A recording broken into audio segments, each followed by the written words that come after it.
Tonight, as it was mentioned, we're going to do the last in this series of 2023 as a year of dramatic developments in fulfilling Bible prophecy. And tonight's subject is the reshaping of Europe required by Bible prophecy. We're going to go back to some fundamentals tonight, brothers and sisters. Now, I finished my last study a couple of weeks ago putting up this particular slide. But the question, is the European Union next on Russia's list? I made the point then, we're going to make it again tonight, that it will not be necessary for Russia to invade Germany. Just like this slide suggests, there was a gentleman who was behind Putin, one of his entourage, who made that comment that Germany might be next on the list after Ukraine and Poland and Belarus. Well, they won't need to be. As you're going to see tonight, it will not be necessary for Russia to take Western Europe by conquest. Western Europe will fall into their hands, and we're going to give the reasons why that will be the case tonight. So let's just step back into some history here. One of the things that's been a feature of our 4 studies is that we've pointed out along the way that the things that we're observing this year are not new. They've been going on for some time. And way back in 2016, I picked this particular newspaper article up. So let's just have some history first up. This is from the Globe and Mail, which is a Toronto newspaper in Canada. And you can see there that picture of Europe, European Union, and you'll notice there's a thread coming out on the right-hand side. It's all about the unravelling of the European Union. And this was being said in newspapers back in 2016. So there's nothing particularly new about what I'm going to say tonight. It's been happening for a long time, and the culmination is not far away. And Bible prophecy is going to be fulfilled, as we shall see. And then on the left-hand side of that slide, you will see that there's mention made of the financial stress, the internecine strife amongst the European nations, the bankruptcy of some of, particularly of the southern states, the presence of Muslim radicals, the Middle East refugees that swarmed into Europe, and, of course, what they call closed, open borders. Because you can cross borders in Europe, but they don't particularly want all of these refugees crossing their borders. So they've got a huge problem. And that problem is weighing them down, as we're going to see. So this once vaunted European Union is disintegrating under the weight of insoluble problems. And that's what Bible prophecy requires. It's not 28 nations or whatever it is in the EU that's going to be involved in the events of Armageddon. It's going to be 10. And it won't include Germany or any nation above, north of the Rhine or the Danube. They won't be included. So we're going to see what the Bible requires, and that means there has to be a reshaping of Europe. Now, as I said, we're going to go back to some fundamentals. We're going to go right back to the foundations of our understanding as a community of Bible prophecy. And where do you start? Well, you start in the book of Daniel, and Daniel chapter 2. And we're all very familiar with Daniel 2 and the image of Nebuchadnezzar. Now, you'll notice I didn't say Daniel's image, because it wasn't Daniel's image. Daniel prophesied what the image represented. It was Nebuchadnezzar's image. He was the head of that image.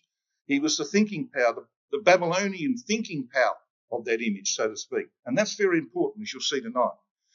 Now, we all know that Nebuchadnezzar's image was designed for 2 purposes. It was designed to show the unfolding of history of 4 world empires and then what would follow that right in the latter days over the time from Nebuchadnezzar's day to our day. That was its first purpose, but that's not its most important purpose. What you can see on the screen there is a quotation from 2 verses, Daniel 2 verse 28 and verse 35, and they are very important verses. There is a God in heaven, said Daniel to Nebuchadnezzar, that revealeth secrets and maketh known to the king Nebuchadnezzar what shall be in the latter days. And that should be underlined in our Bibles. Nebuchadnezzar's image is primarily about the latter days, not just about the history, that's part of it, but about our times. And verse 35 also makes that point, because it says, Then was the iron, the clay, the brass, the silver, and the gold broken to pieces together. Now, you can't break them together unless they are together.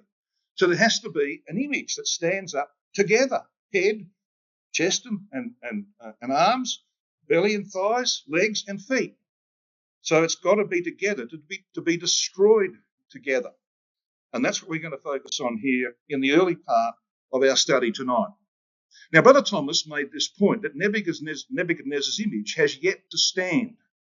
He wrote this in what we call the Exposition of Daniel, otherwise known as Anatolia, or Russia Triumphant and Europe Chained. He wrote, "This scene has never been exhibited before the eyes of the world." He's talking about Nebuchadnezzar's dream of the image. "Because the constituents of the Colossus have never yet been put together so as to form the image of the scene." Now, there's one particular phrase you need to notice in this statement. It's this phrase here: "Because the constituents of the Colossus have never yet been put together." What that means, of course, is that the territories occupied by those four world empires have to be drawn together. The peoples who now live on those territories of the four world empires have to be brought together under one head, so that image can stand up in the land of Israel. And it doesn't stand up, by the way, until it's in the land of Israel and victorious over all comers.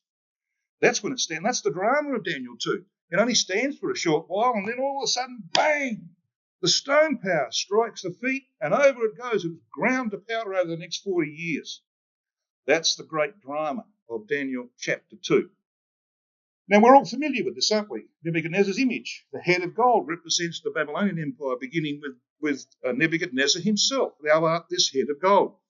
Then you've got the silver of the arms and the chest, the Medo-Persian Empire, followed by the Grecian of Alexander and his successors, and then the Roman Empire, the iron of the legs. And then you've got the feet. But this is the thing you need to recognize. There are no feet just yet. The feet of the image have not yet been formed. Anybody here got no feet? Would you like to try and stand up? You got no feet. You can't stand up. So the image does not yet exist because it doesn't have any feet. It will only have feet when there are 10 nations in Europe, southern Europe, in the territory of the old Roman Empire that are brought together. They're described as iron and clay, which don't mix very well and hold together very well. I'll explain that in a minute. Then, when those feet are formed, the image is able to stand up, but it doesn't actually stand up until it's got the land of Israel under its control, because the land of Israel just happened to be an important part of all four world empires. And it's the territories of the empires of old that have to be brought together into one. That's when the image stands up. So let's just review then what we talked about in relation to verse 35. It's a prophecy of the latter days. Then was the iron, the clay, the brass, the silver, and the gold broken to pieces together, and became like the chaff of the summer threshing floors, and the wind carried them away, that no place was found for them. And the stone that smote the image, which we know represents Christ and the saints, became a great mountain. It's the kingdom of God, and it filled the whole earth. So the kingdom of God replaces the kingdom of men. That's what Daniel chapter 2 is all about. Now, what does it mean, really, to you and me here in the latter days? Well, it means this, that there's got to be some developments, and we're watching those developments. Because if the territories of the four world empires had to be brought together, united by God, then a few things have to happen. We have to have this great image power, this confederacy of nations united under the Babylonian head. And we know that there's a western leg, which is based in Rome. That's the latter-day redevelopment of the Western Roman Empire, centered in Rome. We know that there's an eastern leg. This is the latter-day redevelopment of the Eastern Roman Empire, centered in Constantinople.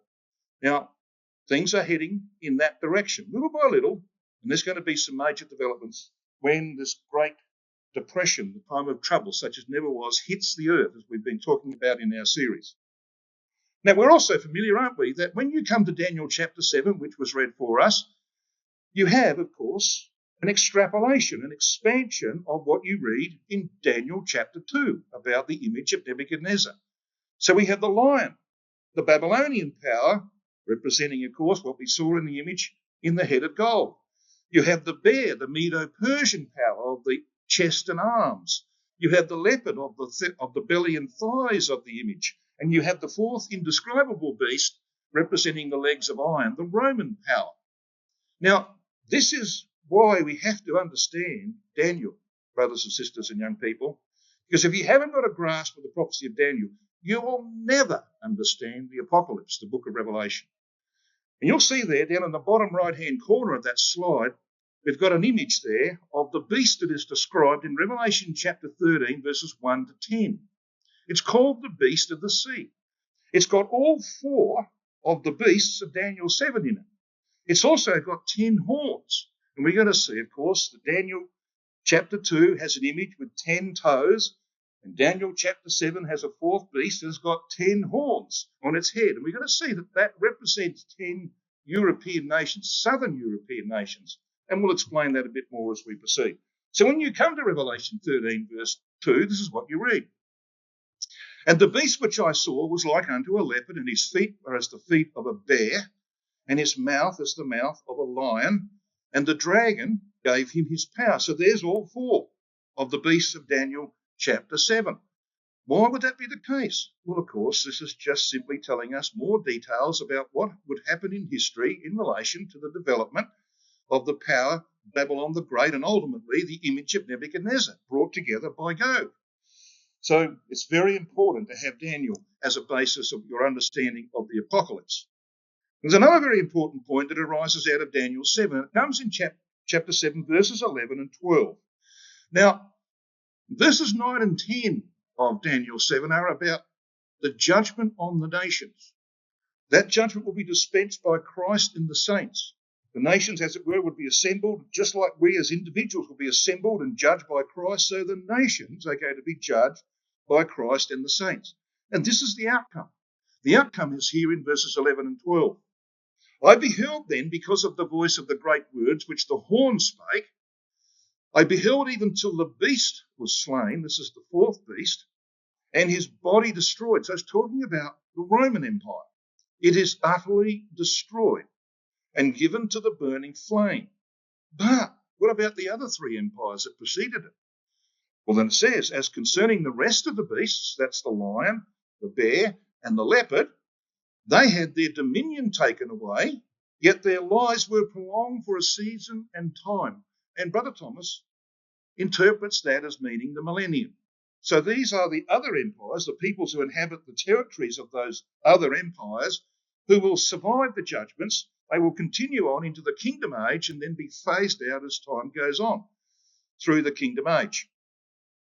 But the fourth beast is to be utterly destroyed. So the revived Roman Empire is doomed, but the others survive. So let's focus then on the feet. I want you to come to Daniel chapter 2 with me and have a look at these two verses. Daniel chapter 2, verses 41 and 43. Now, these are very important verses in relation to what we're going to be talking about tonight, the reshaping of Europe. Daniel 2 and verse 41. And whereas thou sawest the feet and toes, I mentioned that the feet have not yet been formed. Okay, so he sees this on the image. The feet and toes, part of potter's clay and part of iron, the kingdom shall be divided. I mean, you can't really fuse clay and iron, can you? They don't stick together that very well. But there shall be in it of the strength of the iron, forasmuch as thou sawest the iron mixed with miry clay. Now, perhaps the most important word in that verse is the one you can see on the screen in green. That word mixed. You just cast your eye down at the bottom of that slide, you will see it's the Chaldean word, garav, related to the Hebrew. It means to commingle.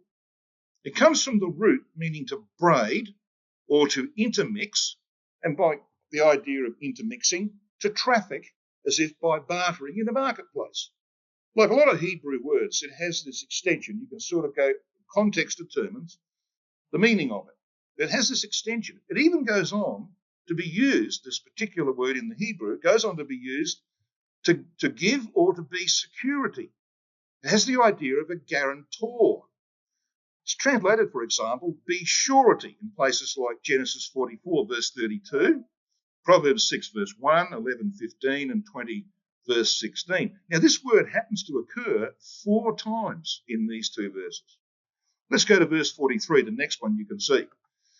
And whereas thou sawest iron mixed, that's our same word, with miry clay, they, and we need to come back and determine who is meant by they shall mingle, there's our word again, differently translated, they shall mingle themselves with the seed of men, but they shall not cleave one to another, even as iron is not mixed, there it is again, with clay. So who's the they of this verse, do you think? Well, the they is a reference to the iron. It's the iron that shall mingle themselves with the seed of men. The seed of men is represented by the clay. You know, we're all made out of clay, aren't we? It's the common man, so to speak. So it's the iron that takes the initiative to mingle itself with the clay. Now, that's not what happened in history, as I'll point out in a second. That didn't happen in history. It's still future. This has not yet happened. But it is beginning to happen. It's going to happen big time very shortly. So we need to understand what this is telling us. Now, a little point about the meaning of that word. You see where it says to give or to be security, the idea of a guarantor, or to be a surety for someone, to back them up. You know that in 1956, when the 6 nations who formed what was then called the EEC, now the European Union, the EU, when they met in Rome, under the guidance of the Pope, the Roman Catholic Church underwrote the European Union. Right, that's what that word's about. Being a guarantor, an underwriter. It was the Catholic Church that underwrote the European Union. They have big plans for it when they can get control of it, and they will get control of it in due time, as you'll see. So what about history? Well, this is what happened to the Roman Empire. The barbarian invasions in the 4th and 5th centuries, which broke up the Roman Empire in due time and ended it in 476, the barbarians came from the north and they came from the east and they came in and they went all through the empire and divided it up amongst themselves over time. Now that's the clay mingling itself with the iron, not the other way around. These 2 verses that we've just read are about the iron taking the initiative to mingle itself with the clay. Hasn't yet happened. Okay, that's very important. Now, there's nothing new in this, brothers and sisters. Let me read to you from Brother Henry Sully's Temple of Ezekiel's prophecy in this little section in the appendix on Daniel chapter 2. This is what he says about iron being mingled with clay. In the 2nd chapter of Daniel, the kingdoms of men, I would have preferred him to say kingdom of men, because there's only one kingdom of men, are represented by a composite image consisting of 4 principal elements. First, gold, second, silver, third, brass, and fourth, iron. Each element representing some phase of the kingdoms of men. The 4th element, in its latter day phase, make a little mental note of that, in its latter day phase, assumes the aspect of clay and iron mixed. And then he explains what he means. That is republicanism.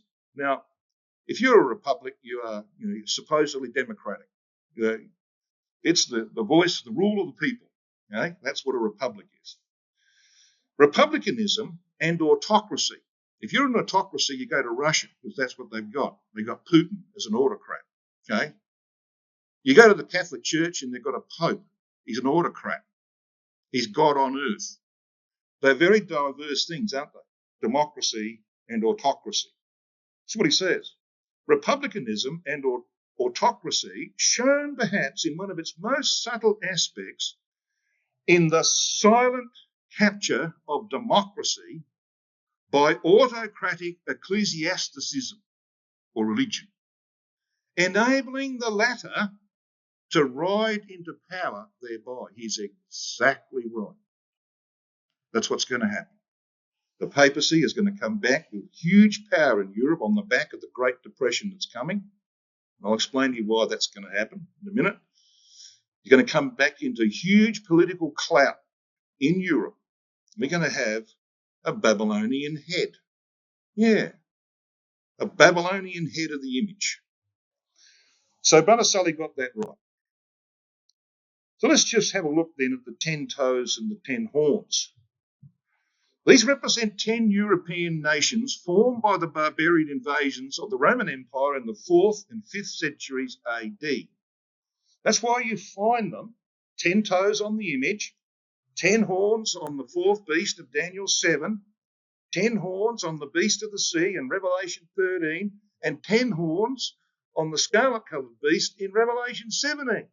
It's perfectly consistent right through prophecy. But just a little aside about these toes and feet and the legs above it. It's very important to recognise that the legs of this image power were not formed until AD 420. So why is that important, do you think? Well, it's important because Britain was not a part of the Roman Empire in 420 AD. The Romans had left Britain in 410 AD, 10 years before the legs were formed. That's a very important fact. So in 420 AD, the Roman Empire was finally resolved into two legs, with an emperor in Rome and another in Constantinople. They were brothers, quite young brothers actually, and the empire became two. There was two empires. There's one in the east and there's one in the west.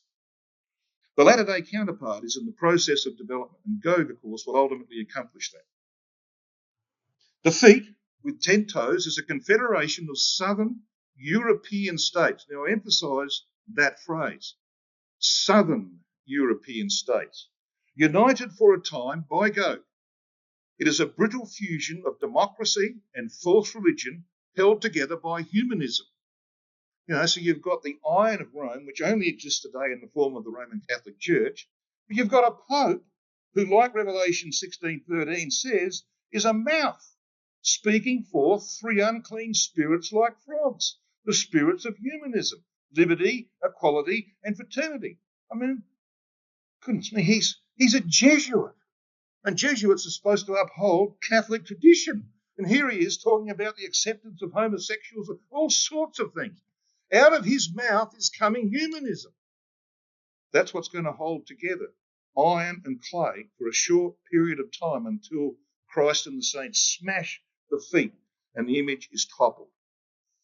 Now, just about the end of Roman rule in Britain, if you have a look at that map and you see there the departure dates at the top on the right-hand side of that slide, 383, there was a final departure. The west and the north of Britain were denuded of Romans.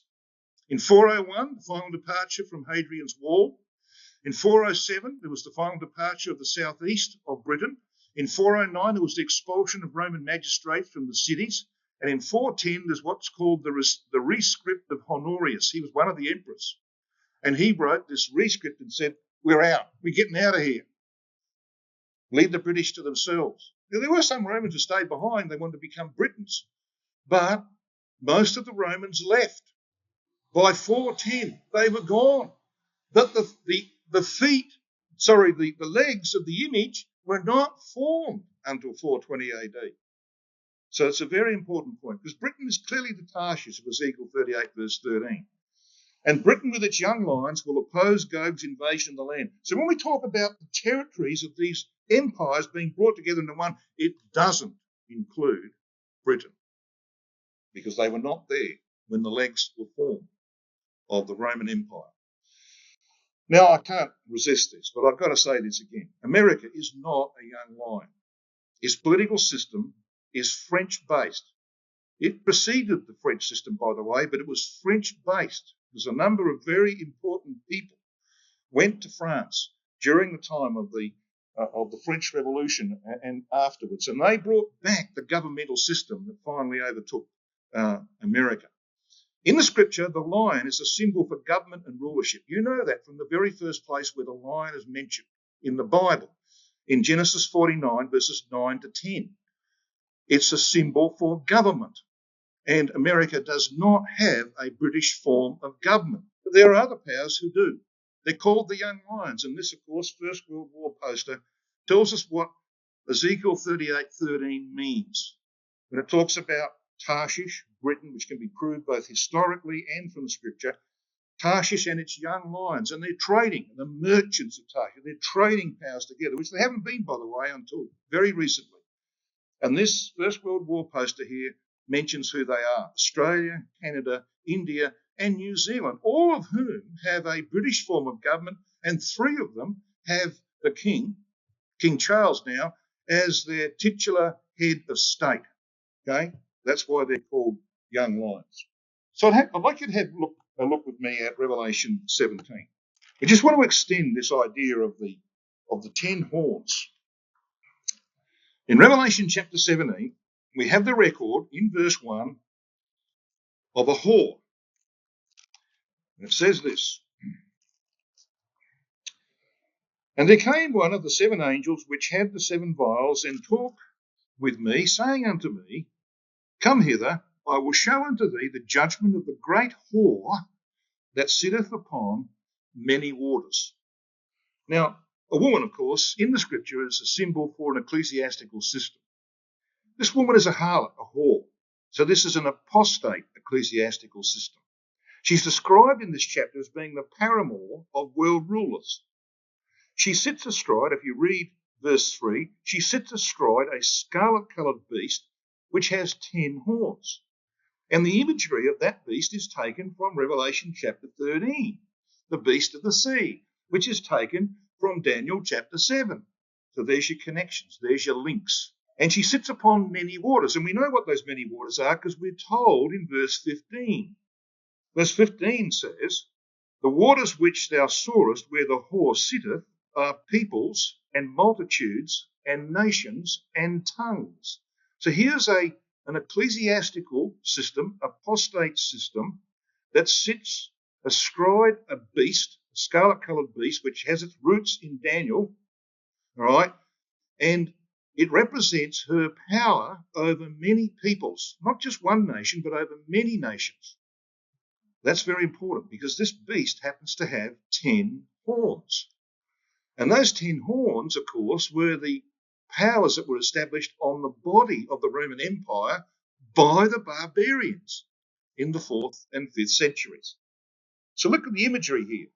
Here's a picture of that area of the world. And we've got this power reigning over the kings of the earth. The red line represents what used to be the Roman Empire in its fullest extent.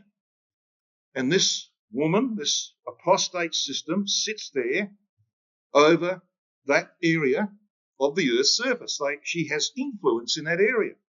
And we'll see how much that influence is in a moment. Just a point, though, about her being the paramour of the nations. Now, all these pictures here, of course, represent the activities of Pope John Paul II, who died in 2005. So it's a bit historical, but other popes, like the current pope, do the same thing. They are always, carousing with the rulers of the world because they want to influence the governments of the world. They're doing their absolute best to influence them. Now, we've got in our community people who are all mixed up about Revelation chapter 17. And they say, well, the woman here is Israel, apostate Israel. Really? How stupid is that?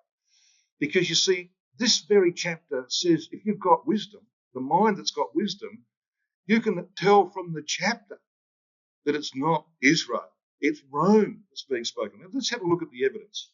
In verse 9 you read, "The 7 heads are 7 mountains on which the woman sitteth." I don't know about 7. You never heard about 7 hills in Israel? Rome was built on 7 hills, wasn't it? Verse 10 says, "And there are 7 kings." Rome had 7 forms of government in its history. Verse 18 says, "And the woman which thou sawest is that great city which reigneth over the kings of the earth." And I want you to notice that word reigneth. It's actually been translated correctly. It's in the present tense. Literally it says, which has kingship. That is, at the time when John recorded the apocalypse, which was circa AD 96, towards the end of the 1st century. Was Israel ruling over the kings of the world then? No, they were gone in AD 70, weren't they?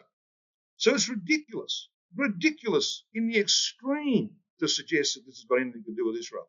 It's about the Catholic system that grew out of the Roman Empire. And the Catholic system is the only iron that's left in relation to the Roman Empire. It's got to be rebuilt, and it's in the process of being rebuilt. And of course, the Romans themselves, this is a coin of Vespasian, who was the leader of the invasion of the land of Judea in AD 66 through 69 when he was made emperor, and Titus, his son, finished off the job.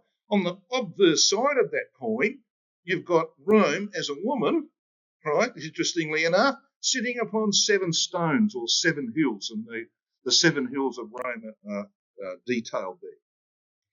So here in Revelation 17, we've got some very important information for us in relation to our subject tonight.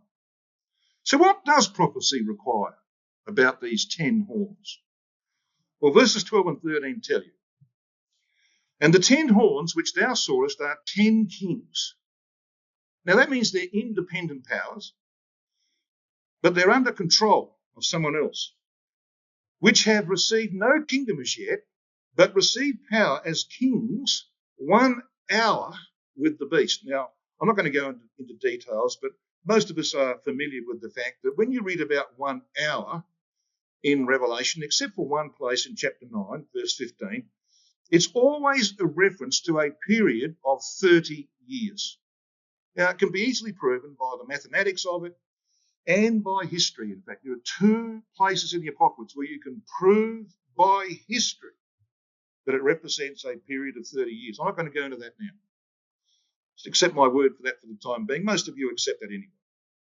But it says of these 10 kings, these have one mind. So they're controlled by one mind, and shall give their power and strength unto the beast. Now, the beast, of course, is the one we've just been describing here, the scarlet-coloured beast with 10 horns. So what are we being told? There will be 10 independent nations with one political agenda, shaped and guided by the papacy, then at that time with great power in southern Europe. So the consequences of that are this, that the European Union, otherwise known as the Eurozone, is doomed in its present form. British withdrawal, which happened, of course, finally in 2020, and bankruptcy among the southern nations, if not the northern, and some of them are in serious trouble, we'll see the northern nations leave for self-preservation. What prophecy requires is the reformation, just as Daniel 7 told us, the reformation of the old Roman Empire. You're going to see where that was. So what we're being told in this chapter, Revelation 17, is that this is about the restoration of papal power in Europe, the latter-day manifestation of what existed in history, the beast of the sea phase of Revelation 13, a revival of papal political power following the devastation of the French Revolution and Napoleonic Wars. Have a look at verse 16 of Revelation 17. Revelation 17 verse 16 says, And the 10 horns which thou sawest upon the beast, these shall hate the whore, and shall make her desolate and naked, and shall eat her flesh, and burn her with fire. Well, when did that happen? It happened in the French Revolution in 1789 for 30 years through to 1819. The European nations, particularly the French, chewed up Catholicism. They abolished Catholicism. They destroyed churches. So the whore was seriously impacted by the events of the French Revolution. Of course, it was part of the divine judgments against the Catholic system for what they had done to God's people. But it goes on to say this in verse 17. For God hath put in their hearts to fulfill his will and to agree and to give their kingdom unto the beast until the words of God shall be fulfilled. In other words, it was all going to change. Now, it's 200 years ago, isn't it? The French Revolution, more than 200 years ago. A lot of things have changed since then, and the Catholic Church has ground its way back, climbed its way back. In 1929, Il Duce in Italy gave the 100 acres of the Vatican back to the church, and they became a state within a state. All of these things have happened. So they've regained a lot of their influence and power, but not what the Bible describes. That is yet to come. So what will finally restore papal power in Europe, do you think? There's a very simple answer to that, and history proves it. Religion. On the back of a Great Depression. A return to religion on the back of the Great Depression that's coming. Now, how do we know this is true? Well, it's happened before. It happened in the 1990s, for example, when Russia fell apart and the USSR collapsed and Yeltsin came to power, remember? And there was starvation and there was all sorts of things going on in Russia. Guess what happened? The Russian Orthodox Church, which had almost been expunged by the communists over 70 years, they bulldozed 10,000 Russian Orthodox churches between 1917 and 1970. 10,000 of them. They pushed the church underground. They prevented the people from going to the church. But as soon as Russia was hit with all of those problems and the famine and the dislocation that occurred in the 1990s, guess what people did? They did the only thing that was available to them. They went back to the church. And you can't rule Russia today without the support of the Russian Orthodox Church, and Putin knows that. You can't rule Russia. And the time's coming when the Great Depression will do the same thing in Europe, and particularly in France. And the Catholic Church will come back big time. And the Pope will have an influence that he doesn't have today. That's going to happen because of the time of trouble that is coming on the back of the Great Depression. And as we pointed out in the previous study, that's not too far down the track. Even the world is saying it's going to happen in the next 12 months. Right? So it's not too far down the track. And when that happens, we're going to get the revival of the old Roman Empire. That's where it is. You can see the map there. Yep. And that's the area where the barbarians came and established 10 independent nations.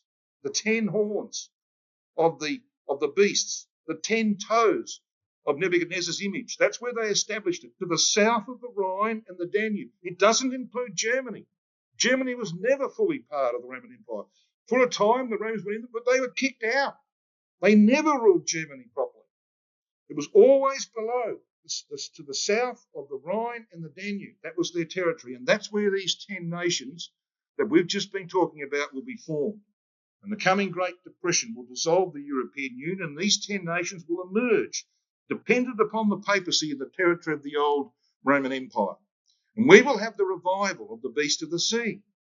It'll come back in a slightly different form, but the same principles involved of Revelation 13, 1 to 10. We will have the fourth beast of Daniel 7, verse 7 revived, because it has to be destroyed, as we're told. And we'll have Babylon the Great of Revelation 17. That's what will happen. So Europe needs to be reshaped. And I want to show you that it's happening. But before I do that, I want to just address a problem that's arisen recently. We've got things circulating in our community where people are saying that Gomer is not a reference to France. They want Gomer over in Turkey. All right? Let's consider this. Let's have a look at what the scripture has to say and what our writings have to say about this. So we've got this problem, and what Brother Thomas wrote in Help Us Israel is being rejected. And I would recommend, if you want to jot these page numbers down, reread for yourselves in Help Us Israel, pages 426 through 428. Have another read of those pages. Only 3 pages. There's a very important section. And in that section, Brother Thomas quotes numerous historians whose statements concerning the migration of the sons of Japheth west of the Atlantic coast have never been seriously questioned. But some are questioning it now.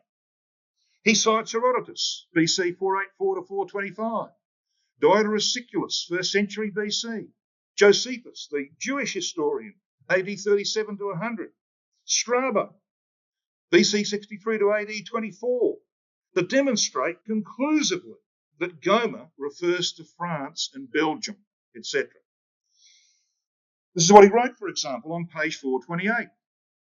Scythia above Gaul, from Diodorus, or Magog above Gomer, or to the north of it, through which flowed the Elbe, Ems, and Weser, 3 rivers, was the country from whence proceeded principally that renowned people who in the early ages of Romanism formed an extensive confederacy with their kindred nations upon the Rhine, which had migrated successfully thither from the regions of the Danube, and who under the common denomination of Franks overran Gaul and subdued it, and finally establishing their power and population in the conquered country, permanently superseded the name of Gaul by that of France.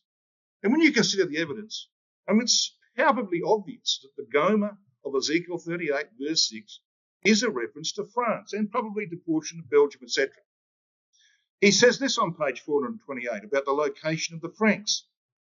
As for the seats of the Franks, says the universal history, it appears from their constant excursions into Gaul that they dwelt on the banks of the Rhine, in the neighbourhood of Metz. All historians speak of them as placed there till their settling in Gaul. Their country, according to the best modern geographers and historians, was bounded on the north by the ocean, on the west by the ocean, he means the Atlantic, and the Rhine, and on the south by the Main, and on the east by the Weser.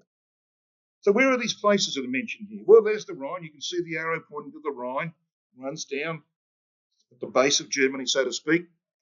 You've got Metz, and you've got the Weser, a little bit to the north. And that's where the Gomerites initially settled when they came from the area of the Danube. They settled to the south of the Rhine, but they didn't stay there. They moved south. They pushed down into Gaul. That's why we are very confident that Gomer is a reference to France. And this is France in the Bible, Ezekiel 38 verse 6, Gomer and all his bands, the house of Gomer of the north quarters, and all his bands, and many people with thee, it says. And this is what Brother Thomas says. He wrote this in 1849. In this general description may easily be discerned that extended portion of the west of Europe, comprehending ancient Gaul, Belgium, and the countries bordering upon them, which constituted in our day the Napoleon Empire. Gomer then points immediately to France. It is a curious coincidence that Louis Philippe paid his visit to England in a boat called the Gomer. When this vessel was thus named, did they adopt it allusively to their country being originally peopled by the descendants of Gomer? Well, probably. He asked the question, is probably yes. See, there's a lot of evidence, a heap of evidence that Gomer is a reference to France. So why is that important? Well, it's important because of what's going on in France, the metamorphosis of French politics. There was an election in 2016, you might recall. Marine Le Pen, the right-wing daughter of one of the most extreme fanatics that France has ever produced, Monsieur Le Pen. He's now dead, of course. His daughter took over his party. She lost the election, but she won the war of ideology. Macron became president with a large majority, didn't even have a party to start with, by the way, in the French Parliament, and the socialists who had ruled France for a long time were pushed to the side. The right were also sidelined. However, during the campaign, Macron was forced to adopt some of Le Pen's hardline approaches. So who is this woman? Well, here's some history about her. Way back, November the 17th, 2016, Elena Polakova of the Atlantic Council wrote this about Marine Le Pen. France has a major far-right Eurosceptic and openly pro-Russian party that receives funding from the Kremlin. That cost her votes.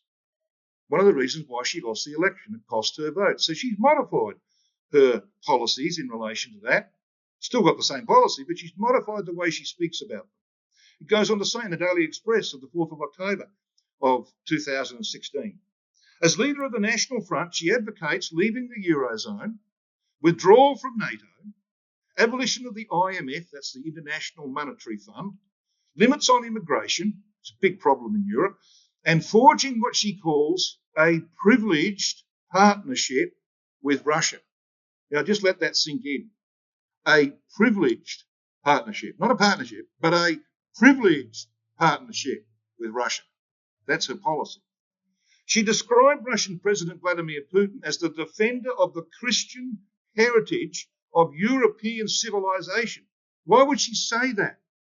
Because she's a Catholic. That's why.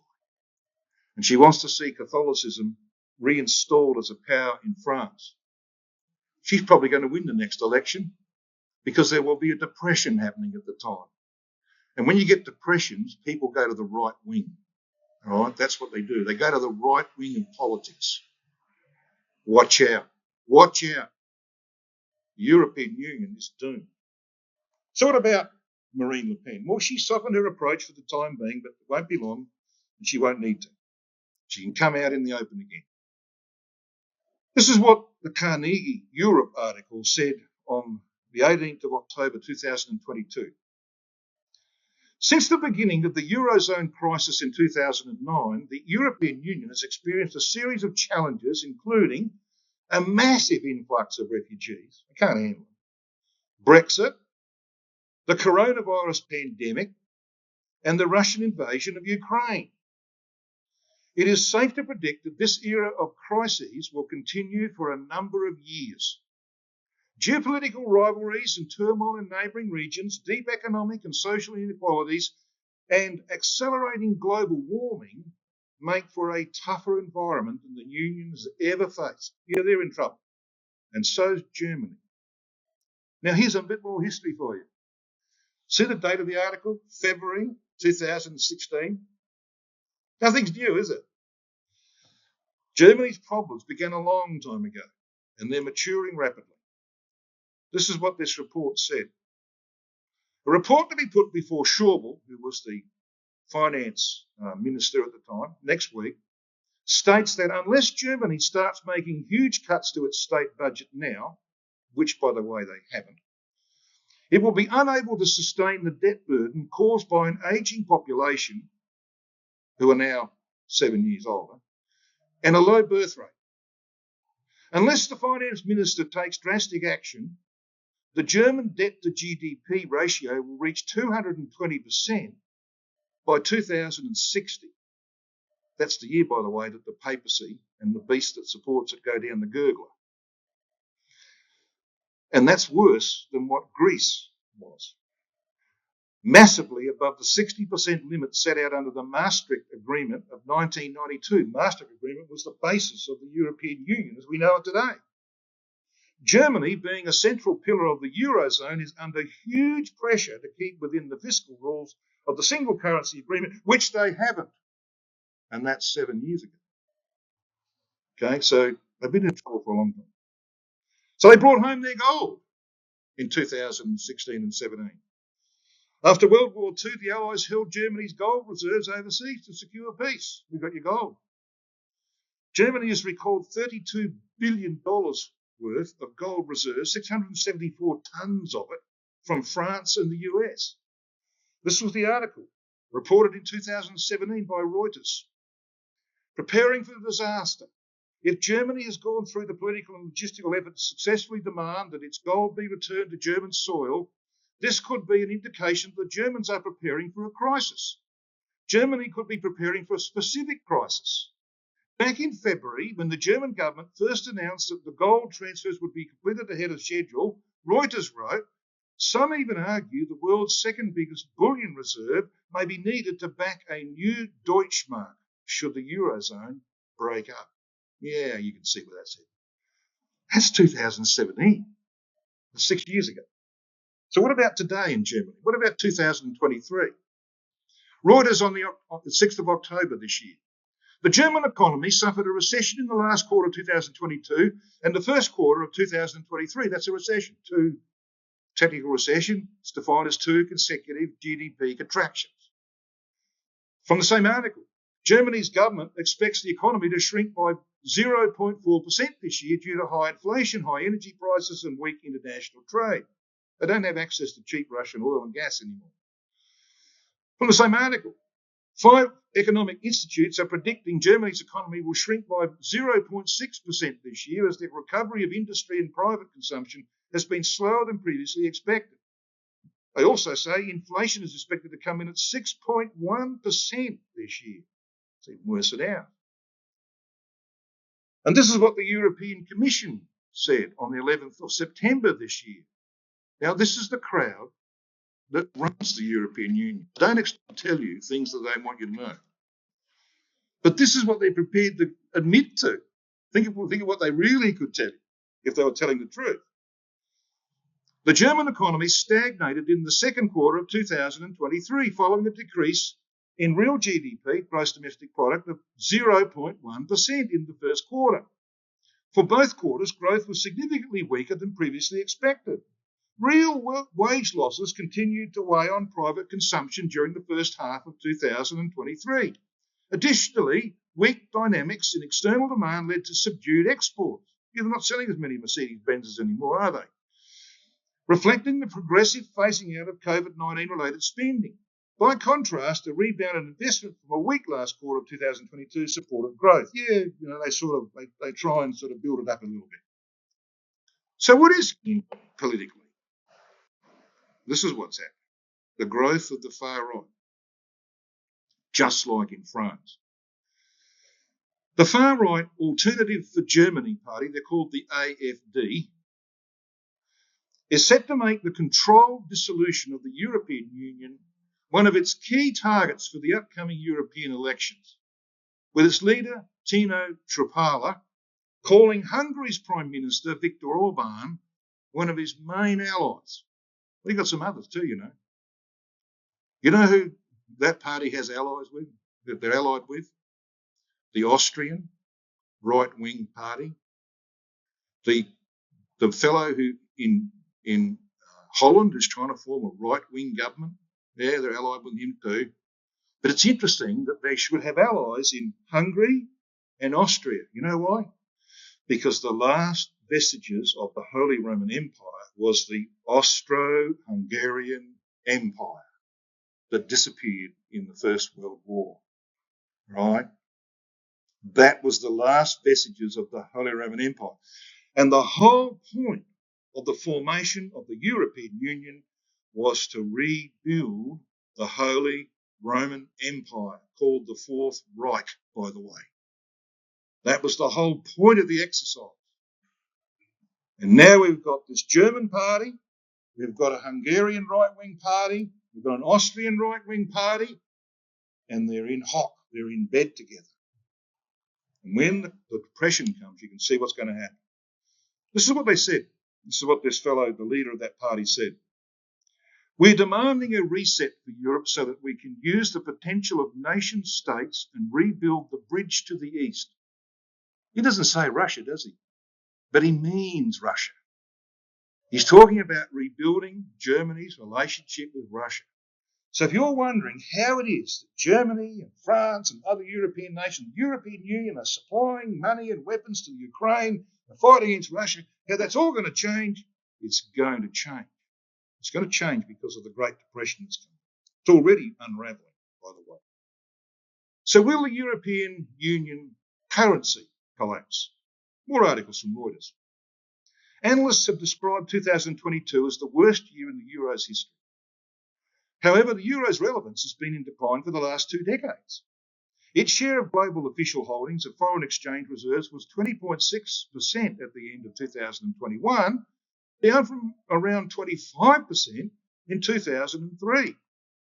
The euro has lost 16% of its value against the dollar, that is the US dollar, over the past year, and is trading at the lowest since December 2002. The single currency is currently 20% lower than its average since 1999.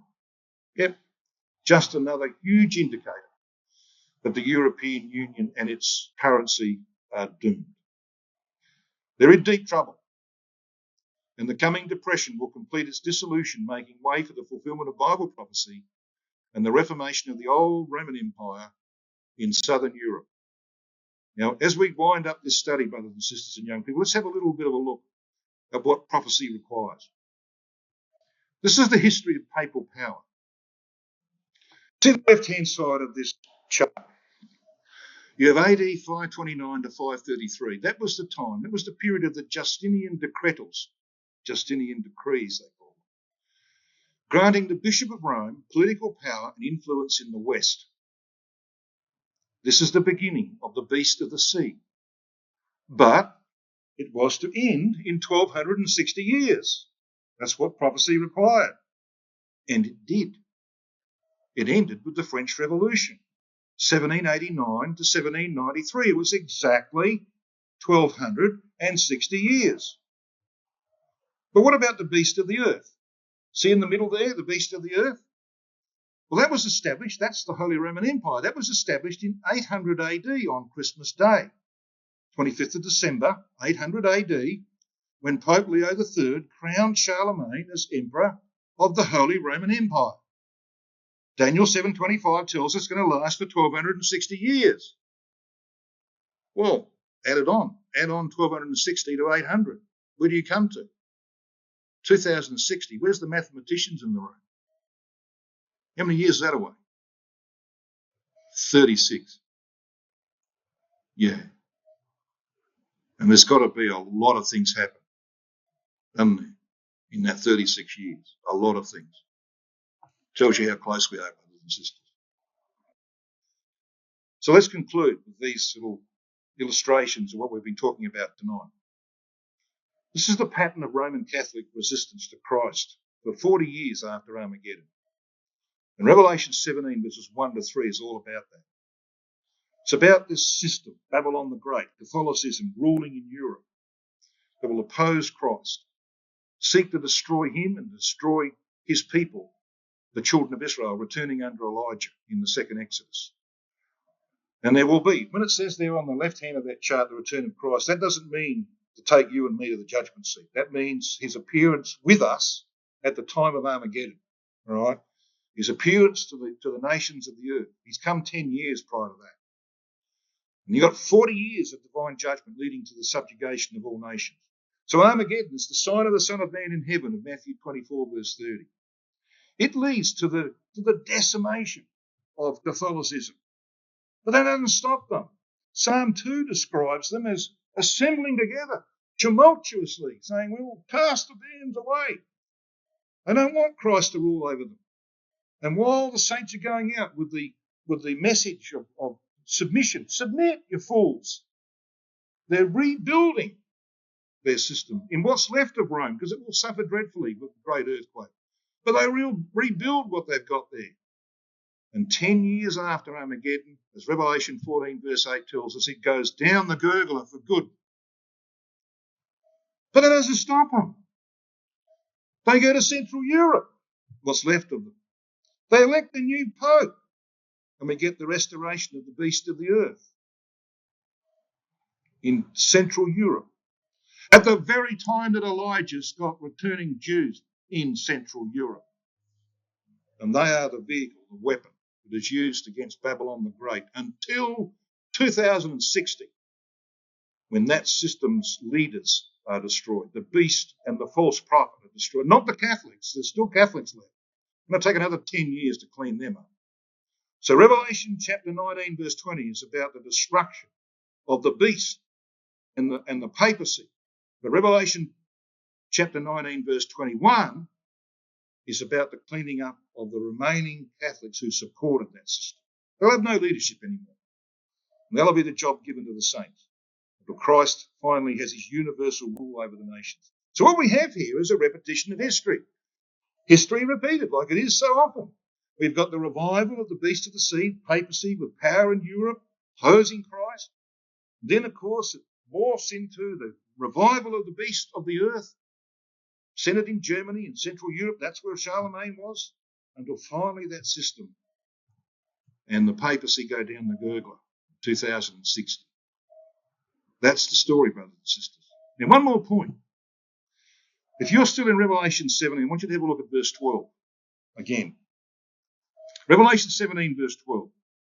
And the 10 horns which thou sawest are 10 kings which have received no kingdom as yet, but receive power as kings 1 hour with the beast. Now, if the beast is destroyed 30 years after Armageddon, it means that the 30 years that they have power with the beast starts at the time of Armageddon. That's when that 30 years begins. They have power with the beast. The beast is destroyed 30 years later. But there's another period, come back to chapter 14, there's another period of 30 years. Chapter 14, Revelation, have a look with me at verse 6 and 7. This is the message that goes out by the saints from Christ post-Armageddon. Goes on for 10 years. I saw another angel fly in the midst of heaven. Goes to governments and people. That's why it's in the midst of heaven. It's to the rulers and it's to the people below. Having the everlasting gospel. Not talking about the gospel of the kingdom of God, by the way. It's a demand. Some too. It's a demand for submission. Unto them that dwell on the earth, that's the Roman earth, and to every nation and kindred and tongue and people, saying with a loud voice, fear God and give glory to him, for the hour of his judgment is come. And worship him that made heaven and earth and the sea and the fountains of waters. Now, it's the same period, length-wise. It's 30 years. It's an hour. But it doesn't start with Armageddon. It starts 10 years after Armageddon. So this period is this one here. From the time when Rome is destroyed, 10 years after Armageddon, to the time when all Catholics have been eradicated from the earth and the fourth beast has been utterly destroyed, as Daniel 7, verses 11 and 12 require. So there's two separate 30-year, but they're concurrent, they cross over each other, two separate periods of 30 years. Got a picture? It's a pretty bright picture, brothers and sisters, because it's telling us something. We're not very far away from the culmination of these things. And we'll probably witness what I've been talking about tonight from another place. Another place. It's called Sinai. And there's a mountain there. It's the mountain of judgment. That's where we're going. So let's look very carefully at our lives, brothers and sisters. Let's get ourselves ready for the inevitable. It's coming, and it's coming pretty quickly. The world knows it's coming. You and I must know it's coming. And let's make sure we're ready.